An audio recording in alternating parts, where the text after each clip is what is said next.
Tonight, you'll go to bed, close your eyes, and expect to stay asleep until morning. If you wake up at 2 a.m. and just lie there, staring at the ceiling, you'll probably call it insomnia. You might reach for your phone, you might feel a flicker of anxiety about how tired you'll be tomorrow. But for most of human history, that wasn't insomnia. That was normal. That was how everyone slept, every single night for thousands of years. In 2001, a historian named Roger Ekirch published a paper that quietly upended what we thought we knew about sleep. He had spent 16 years digging through old documents, court records, personal diaries, medical texts, even prayer books from the 1400s.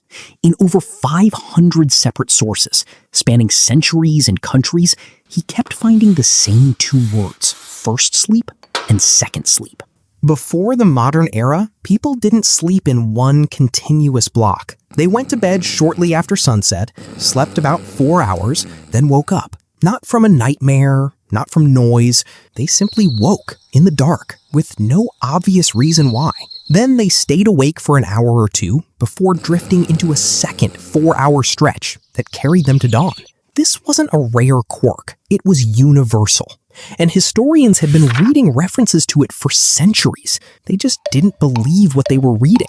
When old texts mentioned first sleep, translators assumed it was an error or an obscure figure of speech. Nobody could imagine sleep had once worked differently, so they quietly corrected it, generation after generation, until Ekirch connected hundreds of independent sources and the pattern became undeniable. So what did people do during that strange waking hour? Pretty much everything. They talked quietly with a spouse lying next to them. They got up and visited neighbors, who were often awake at the same time for the same reason. They prayed. They thought about their dreams while the details were still fresh, sometimes even writing them down. A doctor's manual from the 1500s recommended this window as the best time to think clearly, because the mind was calm and the house was quiet. Others simply lay there, doing nothing but thinking, turning the day over, making peace with things. Ekirch's research stayed mostly academic for years, until a psychiatrist named Thomas Weir decided to test it directly. In 1992, Weir recruited a group of volunteers and removed every artificial light source from their lives for an entire month.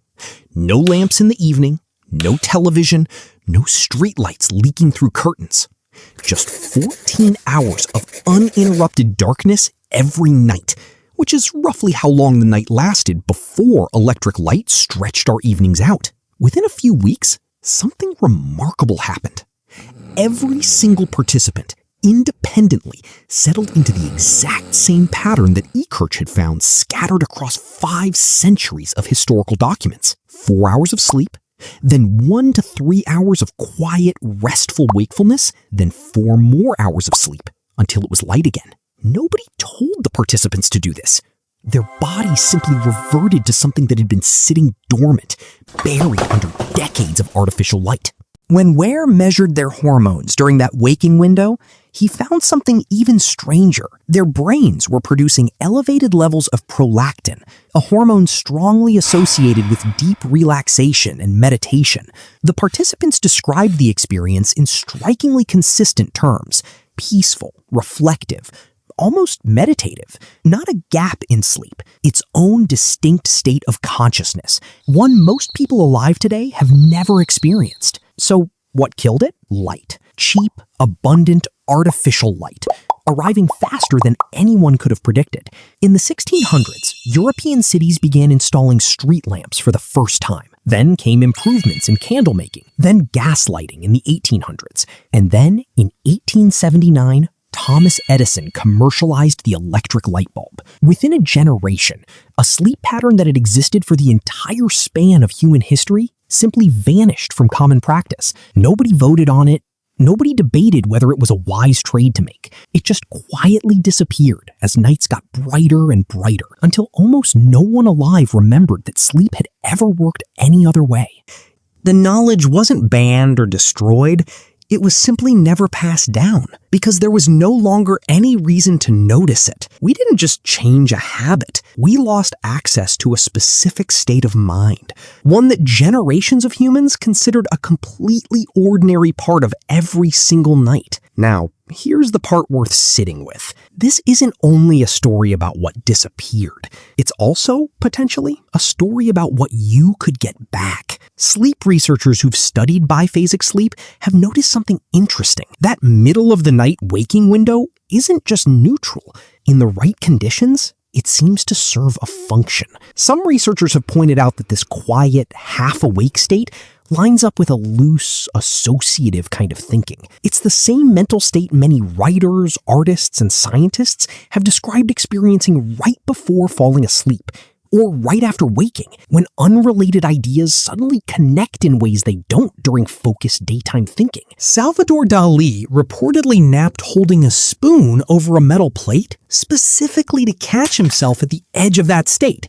Thomas Edison, ironically, did something similar. If that loose, associative window naturally opened up for an hour or two every single night, as it did for most of human history, it's worth asking what that meant for problem solving, creativity, and emotional processing that modern, uninterrupted sleep simply doesn't offer the same way. There's also a stress angle.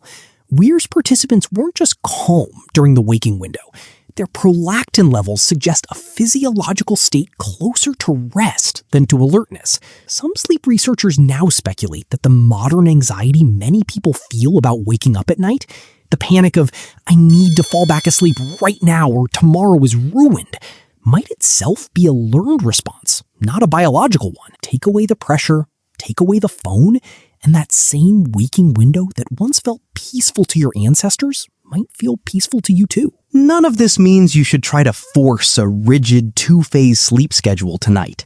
Modern life, work hours, alarm clocks, artificial light everywhere makes strictly recreating the historical pattern difficult, and for most people, unnecessary. But some sleep researchers suggest a smaller, more practical takeaway. If you wake up in the middle of the night and can't immediately fall back asleep, resisting the urge to panic, check the time, or reach for a screen, and instead simply lying in the dark and letting your mind wander may be closer to what your body actually evolved to do than what modern sleep advice usually recommends. In other words, the anxiety might be the disorder. The waking might just be Tuesday for about 99% of human history. We traded an entire state of consciousness for a light switch. And the strangest part isn't that we made the trade.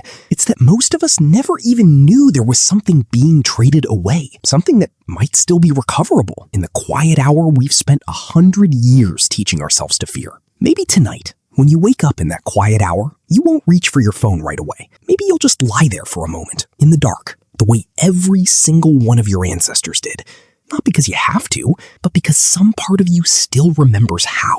No pressure, no panic. Just a quiet hour waiting patiently underneath 100 years of forgetting for you to notice it's still there. Thank you for watching all the way to the end. If this made you think differently about something you thought you already understood, that's exactly what this channel is for. Subscribe to Vanished Knowledge, and I'll see you in the next one.